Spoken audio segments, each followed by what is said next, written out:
Pyramid ஆன்மீக மன்ற இயக்கம் மற்றும் பிஎம்சி தமிழ் வழங்கும் பிரம்மஸ்ரீ பத்ரிஜியின் தெய்வீக வழிகாட்டுதலுடன் கரூர் தியான மகா யக்ஞம் வரும் செப்டம்பர் 6-7 தேதிகளில் நடைபெற உள்ளது. தியானம் நடைபெறும் இடம் சின்ன கொங்கு திருமண மண்டபம், கரூர். மேலும் விவரங்களுக்கு இங்கு கொடுக்கப்பட்டுள்ள எண்ணை தொடர்பு கொள்ளவும். அனுமதி இலவசம். அனைவரையும் அன்புடன் கரூர் தியான மகா யக்ஞத்திற்கு அழைக்கிறோம்.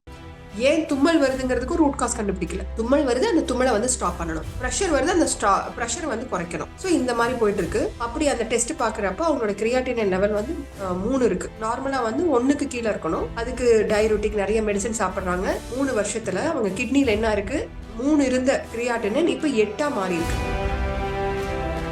கிட்னி அப்படின்னு சொல்றாங்க. சோ இந்த நீர் கட்டிகள் அதிகமா இருக்கிறதுனால என்னுடைய கிட்னி வந்து சுருங்கி போயிடுச்சு. என்னோட தலை மேல வந்து நிறைய ஐஸ் கட்டி வச்சிருந்தேன்னா என்னால எப்படி வேலை செய்ய முடியாதோ அந்த மாதிரி என்னோட கிட்னியை சுத்தியும் நிறைய நீர் கட்டிகள் இருக்கு. அந்த நீர் கட்டிகள் இருக்கிறதுனால என்னோட கிட்னி வேலை செய்ய மாட்டேங்குது. இப்போ வந்து நம்ம கூச்சம் வருது அப்படின்னோம்னா அங்க இருக்கக்கூடிய அந்த எனாமல் மிஸ் ஆயிருக்கு, அல்லது அந்த பல்ல வந்து தாங்கி பிடிச்சிட்டு இருக்கக்கூடிய அந்த கம்ஸ் ஈருன்னு நம்ம சொல்லுவோம். அந்த ஈரு வந்து ஒண்ணு வீக்கமா இருந்தாலோ அல்லது அந்த ஈர்ல தான் அந்த நரம்புகள் இருக்கு, அது வந்து ஏதாவது ஓவர் ஆக்ட் ஆயிரு, அதாவது ஏதாவது ஒரு டென்ஷன் ஆயிருக்குது அப்படின்னோம்னா அப்போ நம்ம சாப்பிடக்கூடிய அந்த டேஸ்ட்டுக்கு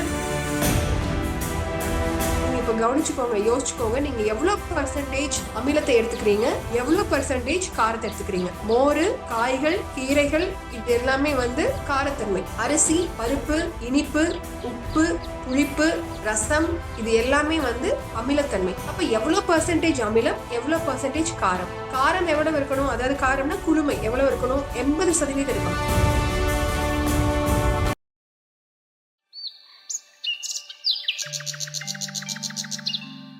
அடுத்தது பாத்தீங்க அப்படின்னா இன்னொரு ஒரு இன்சிடென்ட் 2 days முன்னாடி நினைக்கிறேன். அவங்க வந்து ஒரு கன்சல்டேஷன் வந்தாங்க ஃப்ரம் சென்னை.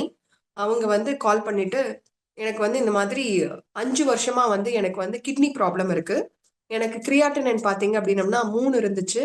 இப்ப இந்த ஒரு 5 வருஷத்துல வந்து இது கிராஜுவலா இன்க்ரீஸ் ஆகி இப்ப 8 வந்திருக்கு. இப்ப டாக்டர் வந்து என்னைய டயாலிசிஸ் பண்ண சொல்றாங்க.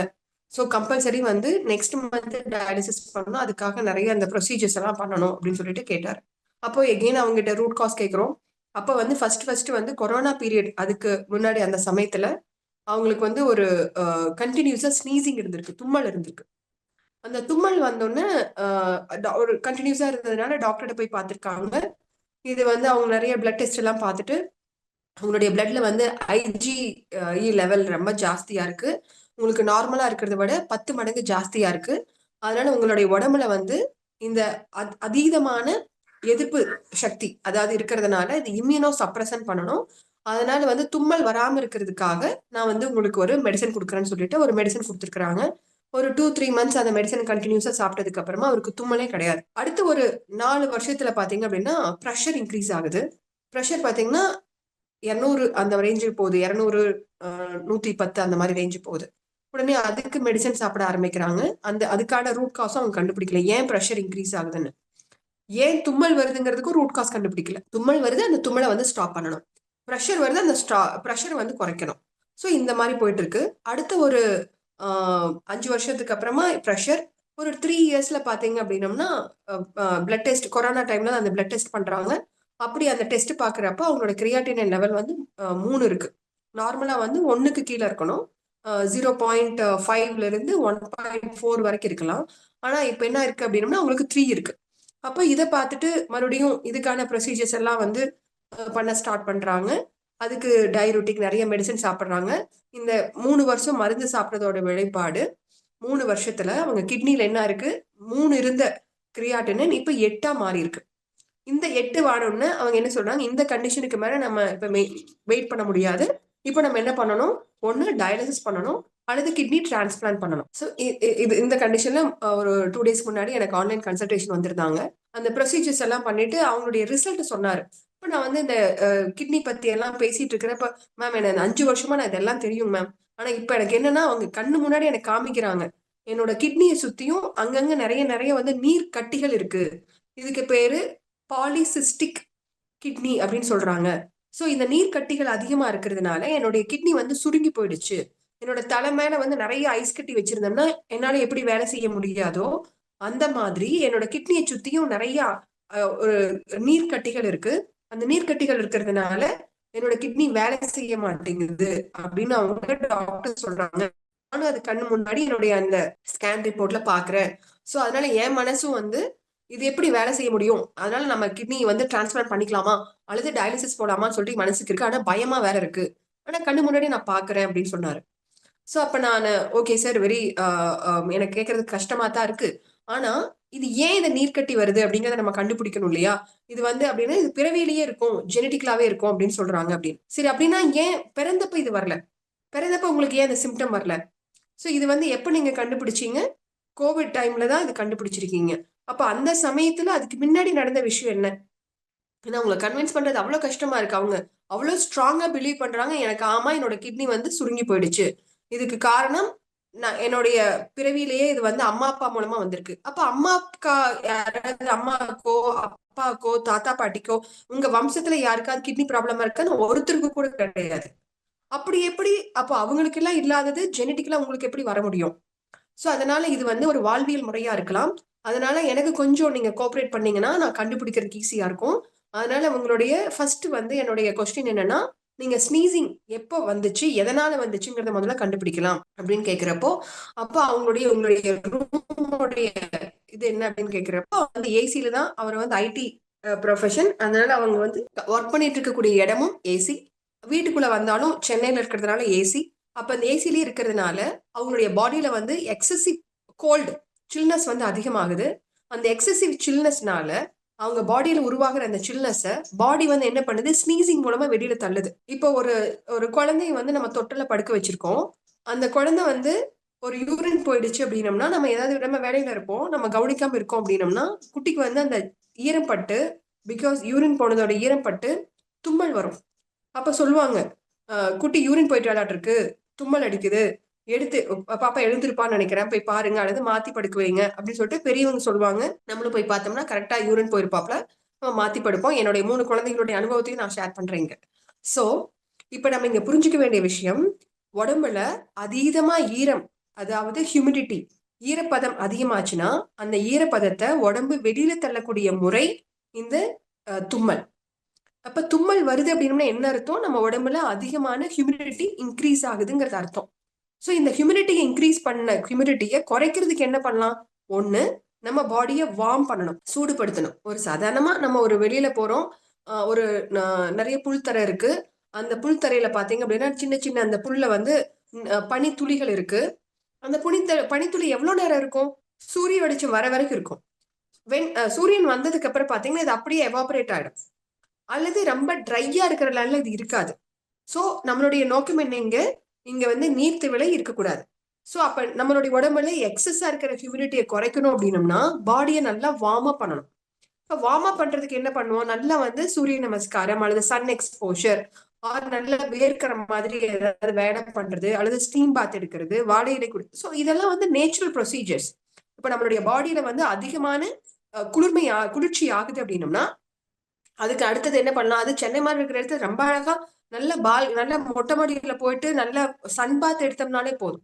We call it sun basking சொல்லுவோம். சோ நல்ல சூரிய குளியல் எடுத்தோம்னாலே நம்மளுடைய பாடி வந்து ஆட்டோமேட்டிக்லி அந்த எக்ஸஸா இருக்கக்கூடிய ஹியூமிடிட்டியை எலிமினேட் பண்ண முடியும். ஆனா இன்னைக்கு நம்ம வீட்டை விட்டே வெளியில வர்றதில்ல, சூரிய வெளிச்சமே படுறது கிடையாது. ஆர் நம்மளுடைய பாடியில அட்லீஸ்ட் உமிழ்நீருடைய குவாலிட்டி ரொம்ப நல்லா இருக்குது, நல்ல நீர்மையா அந்த உமிழ்நீர் நிறைய சுரக்குது அப்படின்னா கூட, அதாவது மண் தத்துவம் சொல்லுவோம். இப்ப அதிகமான தண்ணி தேங்கிடுச்சு, நம்ம என்ன பண்ணோம், இங்க ஏதாவது அதிகமா தண்ணி தேங்கிடுச்சுன்னா நம்ம தோட்டங்கள்ல வந்து மாடு கட்டியிருப்பாங்க, அந்த இடத்துல வந்து யூரின் போயிடுது அல்லது அதிகமான அளவுக்கு நீர் மழை பெஞ்சு தண்ணி தேங்கி இருக்கு அப்படின்னம்னா அந்த மாட்டுக்கு வந்து தொந்தரவாயிடும். பிகாஸ் ஆஃப் சில்னஸ் இருக்கிறதுனால அதுக்கும் அங்க சளி பிடிக்கும். சோ அந்த மாடு தும்மல் அடிக்கும். சோ அதை இது பண்றதுக்கு என்ன பண்ணும், வரமண் கொண்டாந்து போடுவோம். ஏன்னா அப்ப வந்து வெயில் இருக்காது. அதனால என்ன பண்ணுவோம், வரமண் வச்சிருப்பாங்க, அந்த வரமண்ணு அது கொண்டாந்து போட்டோம் அப்படின்னா அந்த இருக்கிற தண்ணியை உறிஞ்சிடும். சோ நம்மளுடைய உடம்புலையும் அதிகமான சில்னஸ் இருந்துச்சு அப்படின்னம்னா அதை ஆக்டிவேட் பண்றதுக்கு நம்மளுடைய மண்ணீரல், அதாவது உமிழ்நீருடைய தரத்தை இன்க்ரீஸ் பண்ணணும். அப்ப என்ன பண்ணலாம், கொஞ்சம் கொஞ்சமா ஹாட் வாட்டரை சிப் பண்ணலாம். மேபி அதுக்கு தான் நம்ம என்ன பண்ணுவோம், சுக்கு காஃபி, இஞ்சி காஃபி அல்லது நல்ல ஹாட்டா சூப்பு. ஸோ இந்த மாதிரி உணவுகள் நம்ம எடுத்துக்கிறப்போ நம்மளுடைய பாடியில வந்து சூடு ஜாஸ்தி ஆகி, அதுக்கு சில சொல்லுவாங்க மழை பெய்யுதா குளிர் ரசம் வச்சு கொடுக்கலாம், தலை ரசம் வச்சு கொடுக்கலாம். ஏன்னா அந்த பாடியை வார்ம் அப் பண்றதுக்காக. இஞ்சி பூண்டு நிறைய சேர்த்திக்கிறது. நம்ம பூண்டு சேர்த்த மாட்டோம், ஓகே நம்ம இஞ்சி சேர்த்தலாம். அல்லது கிராம்பு, அது ஏலக்காய், நிறைய நம்மளுடைய திப்பிலி, குருமிளகு, இந்த மாதிரியான சூடுபடுத்தக்கூடிய விஷயங்கள் நம்ம ஆட் பண்ணலாம். ஆனா இன்னைக்கு நம்ம அதுக்கு மாறா என்ன பண்ணிட்டோம், அவங்க என்ன பண்ணிருக்காங்க, இது வந்து அலர்ஜிக் அப்படின்னு சொல்லிட்டு. ஏன் அலர்ஜி ஆச்சு? எக்ஸசிவ் சில்னஸ்னால, எக்ஸசிவ் எக்ஸ்போஷர். எதுக்கு? குளிர்ச்சியான, இப்ப வெளியில பாத்தீங்கன்னா சூடு, அந்த சூட்டை தணிக்கிறதுக்கு பாடியே குளிர்ச்சி படுத்திக்கும். ஆனா நம்ம உள்ளுக்குள்ள என்ன பண்றோம், எக்ஸசிவான ஒரு ஏசிக்குள்ள இருக்கிறோம். அந்த ஏசியில இருக்கிறப்ப உடம்பு என்ன பண்ணணும், உடம்பு சூடுபடுத்தும். ஆனா வெளியில பாத்தீங்கன்னா பயங்கர ஹீட். இது வந்து ஒரு முரண்பாடு. இந்த முரண்பாடு காரணமா நம்மளுடைய பாடிக்கு நம்ம குளிர்ச்சி பண்றதா சூடுபடுத்துறதா அதுக்கு கன்ஃபியூஸ் ஆயிடும். வெளியில சீதோஷணம் பாத்தீங்கன்னா சூடு, ஆனா நான் இருக்கிறது பாத்தீங்கன்னா டூ மச் கோல்டு. அப்ப பாடி வந்து அந்த பிளானட்டோட யூனிவர்சல் டெம்பரேச்சருக்கு அட்ஜஸ்ட் பண்றதா இல்ல நம்மளுடைய ஆர்டிபிஷியல் டெம்பரேச்சருக்கு அட்ஜஸ்ட் பண்ணிக்கிறதா, இந்த கன்ஃபியூஷன்ல அதுவே ஆட்டோ இம்யூனை டெவலப் பண்ணிக்கும். அதுக்கு தெரியாது, அதுக்கு உற்பத்தி ஆகக்கூடிய அந்த புரோட்டீன்ஸே அதோட பாடிக்கு சேம் அதே உடம்புக்கு வந்து கெடுதல் பண்ற மாதிரி ஆயிடும். ஸோ இங்க வந்து அந்த தொந்தரவுனால அவங்களுக்கு ஐஜிஜி அதிகமாகி அதுக்கு வந்து அவங்க வந்து இம்யூனோ சப்ரசன்ஸ் அந்த மாத்திரைகளை சாப்பிட்டு, அந்த இம்யூனோ சப்ரசன்ஸ் சாப்பிட்டதுனால அந்த ஹியூமினிட்டி நம்மளுடைய ரத்தத்தில் அதிகமாகி பிளட் வந்து விஸ்காசிட்டி அது ஜாஸ்தியாகி ஹார்ட்னால பம்ப் பண்றது கஷ்டமாகி ப்ரெஷரை கூட்டியிருக்கு. அது ஹை ப்ரெஷர் போனோன்னு அந்த எக்ஸசிவ் சில்னஸை கிட்னினால வெளியில தள்ள முடியல. அப்ப கிட்னியை சுத்தியும் அந்த எக்ஸஸா வரக்கூடிய நீர் தேவை, அதாவது சில்னஸை அது நீர்க்கட்டிகளா தேக்கி வைக்குது. அப்படியே அந்த வாட்டர் பேக்ஸ் அதிகமா அங்க ஃபார்ம் ஆகுறதுனால கிட்னினால ஃபங்க்ஷன் பண்ண முடியாம கிட்னி சுருங்க ஆரம்பிக்குது பிகாஸ் ஆஃப் த சில்னஸ். இப்ப என்ன இருக்குது, கிட்னி டயாலிசிஸ். ஸோ நான் உங்களுக்கு இதெல்லாம் எக்ஸ்பிளைன் பண்ணி, அதனால ஃபர்ஸ்ட் நம்ம இதை ட்ரை பண்ணலாம் அப்படின்னு சொல்லியிருக்கேன். மேபி அவங்க நெக்ஸ்ட் வீக் வருவாங்க. ஸோ அதுக்கப்புறமும் நான் அந்த விஷயத்த உங்களுக்கு ஷேர் பண்றேன்.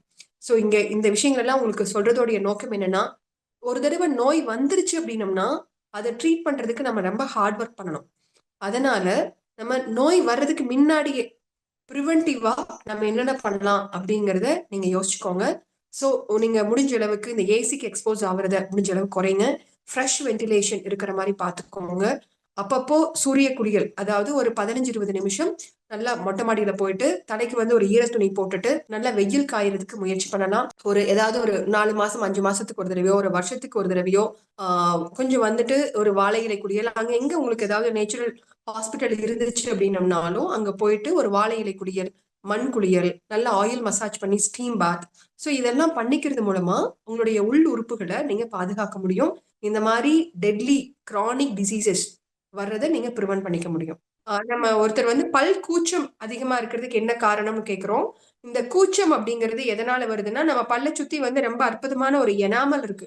அந்த எனாமல் வந்து நமக்கு சாதாரணமா வரக்கூடிய, நம்ம சாப்பிட்றப்போ வரக்கூடிய அந்த ஒரு ஆசிடோ அல்லது ஏதாவது அதீதமான ஸ்வீட் இது எல்லாத்தையும் வந்து மேனேஜ் பண்ணிக்கும். இப்ப அந்த எனாமல் தான் வந்து அந்த பல்லுக்குரிய அந்த உள்ள இருக்கக்கூடிய நரம்புகளை வந்து டைரக்டா அந்த டேஸ்ட்டுக்கு வந்து அதிகமா எக்ஸ்போஸ் பண்ணாம பாதுகாக்கிறது. இப்ப வந்து நம்ம கூச்சம் வருது அப்படின்னம்னா அங்க இருக்கக்கூடிய அந்த எனாமல் மிஸ் ஆயிருக்கு, அல்லது அந்த பல்ல வந்து தாங்கி பிடிச்சிட்டு இருக்கக்கூடிய அந்த கம்ஸ், எகிறு, ஈருன்னு நம்ம சொல்லுவோம். அந்த ஈரு வந்து ஒண்ணு வீக்கமா இருந்தாலோ அல்லது அந்த ஈர்ல தான் அந்த நரம்புகள் இருக்கு, அது வந்து ஏதாவது ஓவர் ஆக்ட் ஆயிரி, அதாவது ஏதாவது ஒரு டென்ஷன் ஆயிருக்குது அப்படின்னம்னா அப்போ நம்ம சாப்பிடக்கூடிய அந்த டேஸ்ட்டுக்கு அல்லது ஏதாவது வெளியில வந்து ஒரு சின்ன ஒரு கீரல் சத்தம் கேட்குது, ஒரு கதவு திறக்கிற சத்தம், ஒரு ஸ்பூன் ஸ்பூன் பண்றது, அல்லது ஒரு டம்ளர் அந்த அந்த ஒரு சின்ன சத்தம் வந்துச்சுன்னா கூட பயங்கரமா கூசும். ஸோ அந்த சவுண்டுக்கு அந்த நரம்பு ஓவர் ஆக்ட் பண்ணி அது பல்லுல எக்ஸ்பிரஸ் ஆகும். அல்லது நம்ம சாப்பிடக்கூடிய உணவுகள் மூலமா அதுல இருக்கக்கூடிய ஆசிட் அந்த நரம்பு மேல பட்டு ஓவர் ஆக்ட் ஆகும். ஆர் நம்ம வயிற்றுக்குள்ள இருந்து ஆசிட் அதிகமா ப்ரொடியூஸ் ஆகி பர்பிங்கா நம்ம ஏப்பமா மேல வந்து அதன் மூலமா பல் வந்து அந்த எனாமல் கேட்டு கூச்சம் வரலாம். ஸோ இதெல்லாம் ஒரு காரணமா இருக்கலாம். இதுக்கும் எகெயின் ரூட் காஸ், இதுக்கு என்ன காரணம் அப்படிங்கறத நம்ம பார்க்கணும். ஆனா இன் ஜென்ரல் அந்த பல் கூச்சத்தை தவிர்க்கிறதுக்கு நம்ம கம்ஸுக்கு வந்து நல்லா மசாஜ் கொடுக்கறதும், ஆயில் பூலிங் பண்றதும், நம்ம வந்து எக்ஸ்டர்னலா சலைவரி கிளாண்ட் மசாஜ் பண்றதும் சப்போர்ட்டிவா இருக்கும். பல் கேவிட்டி எதனால வருதுன்னு கேட்கிறோம். இந்த பல் கேவிட்டிக்கு முக்கியமான ஒரு காரணம் வயிறு தொந்தரவாகிறது தான். வயிற்றுக்கு வந்து நம்ம வந்து அதிகமான அளவு இன்னைக்கு பாத்தீங்க அப்படின்னா நமக்கு நார்மலா வந்து ஒரு 80% வந்து அல்கலைன் ஃபுட்டு நம்ம சாப்பிடணும். 20% தான் அமில உணவு சாப்பிடணும்.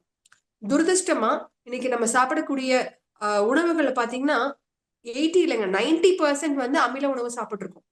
வெறும் ஒரு 10% தான், அது கூட குறைவா இருக்கும்.